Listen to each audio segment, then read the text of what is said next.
Okay, so we're now going to do a demonstration. So this video recording is a part of the presentation which we are building on predictive analytics. So you may be seeing this in continuation with a presentation or something else which might have been before this video. One quick word about Smarten. Smarten is an analytics platform which has been used around the world with a number of customers here in India, and it's basically listed in multiple Gartner reports, and it's got unique modules which make it in the league of best of the analytics platform. It includes self-service data preparation, smart visualization, as well as assisted predictive modeling. And this video is going to be about assisted predictive modeling. And what we're going to do is that we're going to look at the consumer industry data and try to make predictive analytics based on this. So I just log in as the first step, and the first step you do is connect to the data. So we got our files in text, so I'm going to call it consumer sales WSS data on, say, November. All right, and now I'm going to pick the file up, and so I've got a data state-wise with wholesale stockists and below the line promotion expense. So I'm picking up this data. It identifies what is the separator and kind of gets it ready.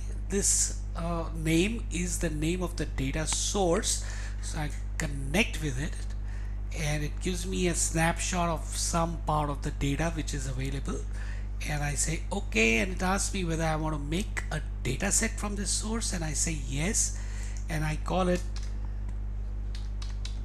consumer underscore product data WSS BTL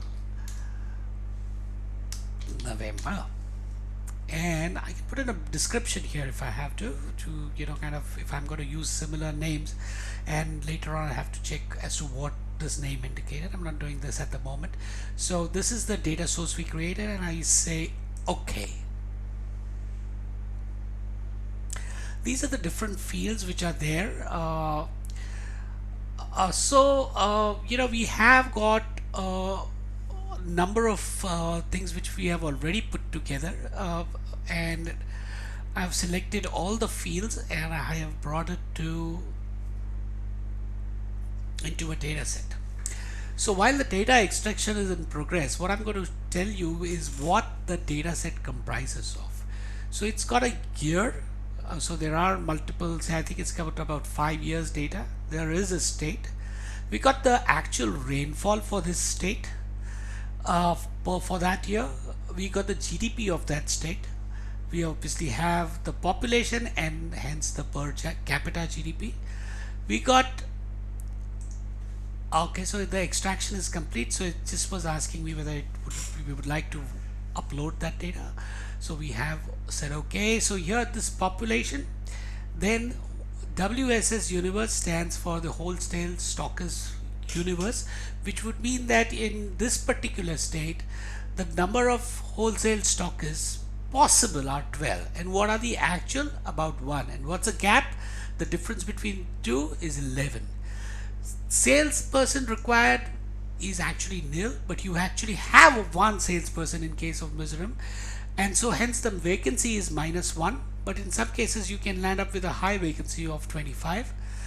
Sales promoter is a person who actually does promotion activities on the ground, which tantamounts to below the line expense, sales expense. We got a number for that, and we basically can have an indication of the BTL expense, which would be actual for that state for that particular year. And based on the data which is available, there is sales in rupees and crores. Okay, so the only thing which I'm going to, there are enormous number of possibilities in cleansing and setting up this data and making it more attractive and making it look fine. And I'm just going to quickly tell you that you have everything available on right click. You can mix, merge, change data, do whatever you can possibly do in Excel or what, irrespective of the tool you are using, you can get it done here. But this part of the demonstration is not about that. There are other videos which are available on our website where you can look at how a self-service data preparation tool can help the technology department as well as end users. So here we just got to do one simple thing. We're going to change this dimension and we're going to change it to date. Okay, so what we're going to do is that we're going to take this column and we're going to mark this as a time dimension with a year. Okay, so once this is done, we say save, and then I'm going to publish it. It will ask whether I want to do a real-time data set or a cache data set, and I say I'll do a cache data set, and then we say publish. Do you want the default basically data set? Yeah, we don't want to change it. No. So that's it. So it's published and ready. So we just save this, and now what we are going to do now, we want to see which of the factors impact the sales, and we just want to run a few analysis based on these various factors.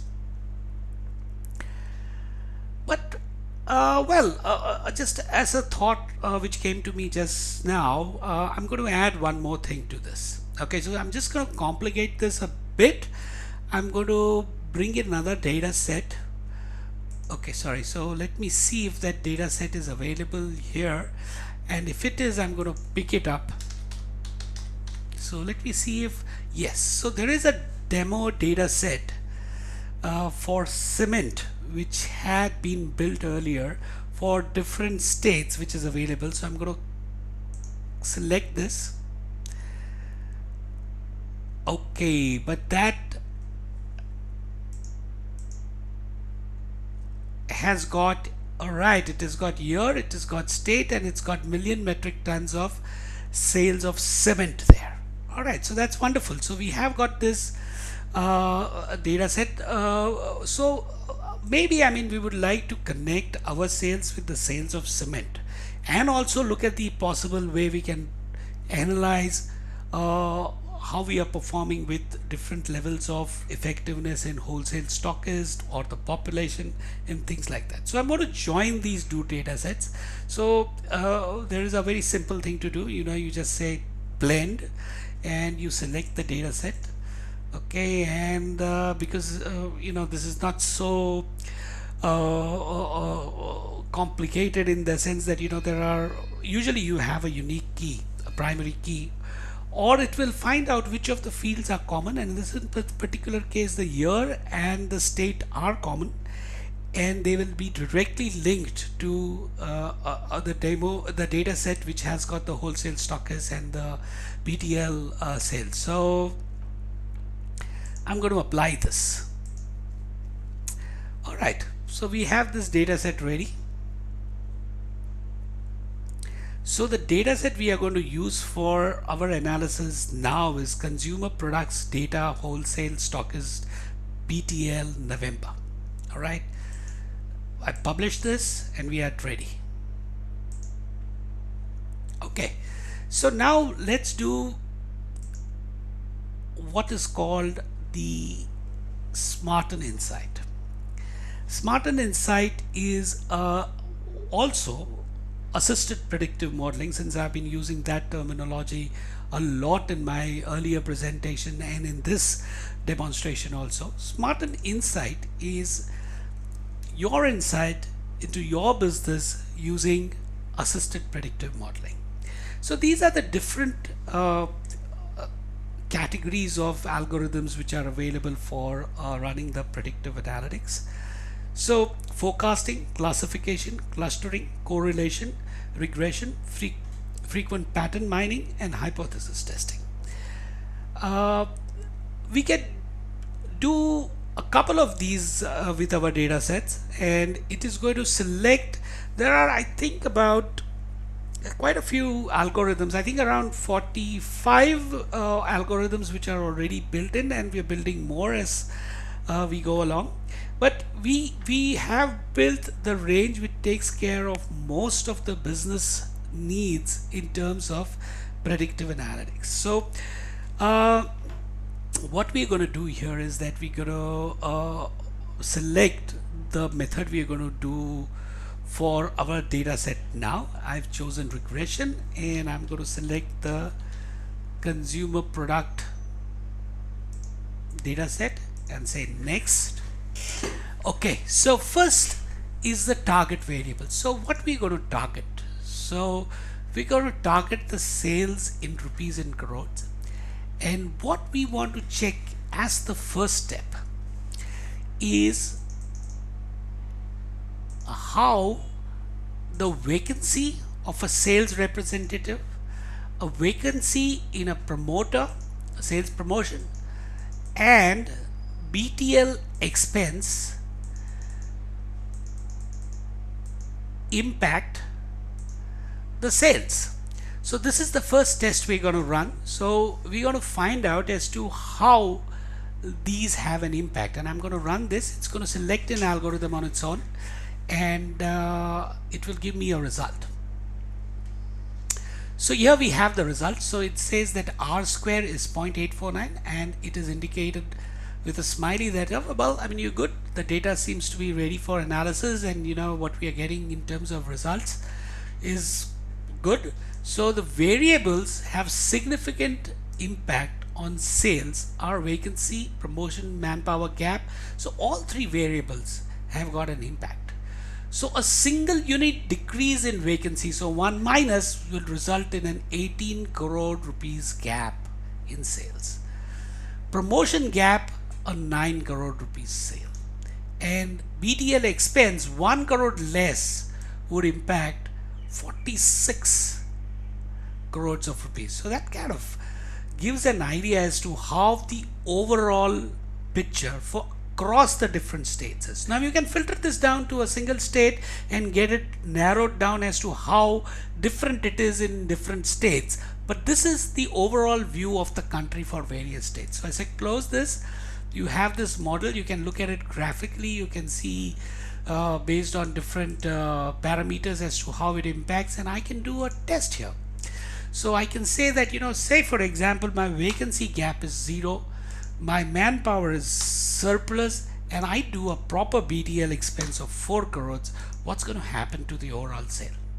So this is going to increase up to 157 crores. So that's the way this model would work. And now I want to change this.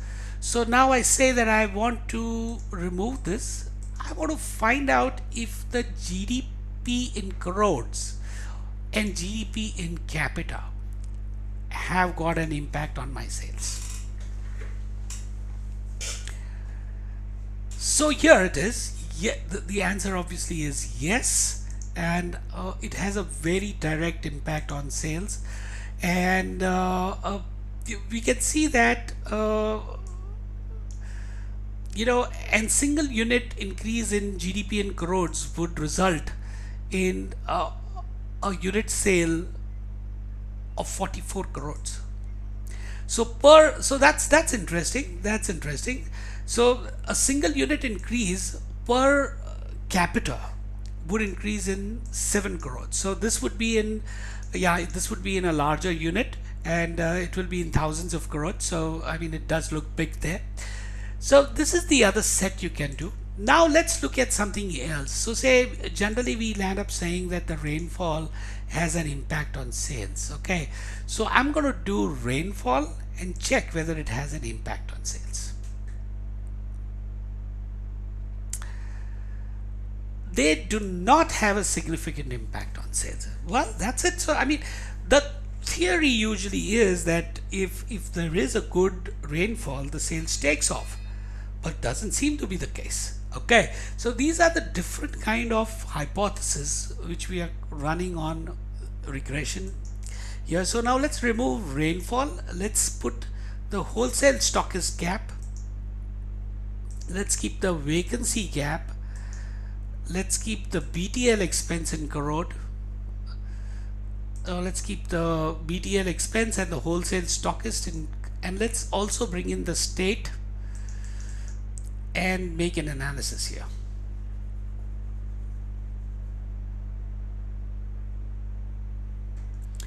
So wholesale stockist and BTL expense have got an impact. The state obviously doesn't have a direct impact. So what is the impact? A unit change in wholesale stockist will result in a decline of 16 crores of sale. You know, we're talking about per state stockist across the board. So huge impact. I mean, you know, every place where you miss out on a stockist, there's going to be a significant impact in sales. A single unit increase in BTL sale spend would increase the sales by 49 crores. So we want to test this. So I select, say,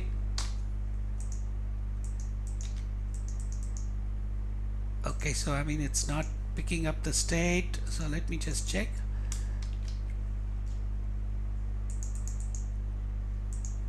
Okay, so I mean there is some challenge there which I am not able to figure out, so let me look at it once again. Okay, here it is.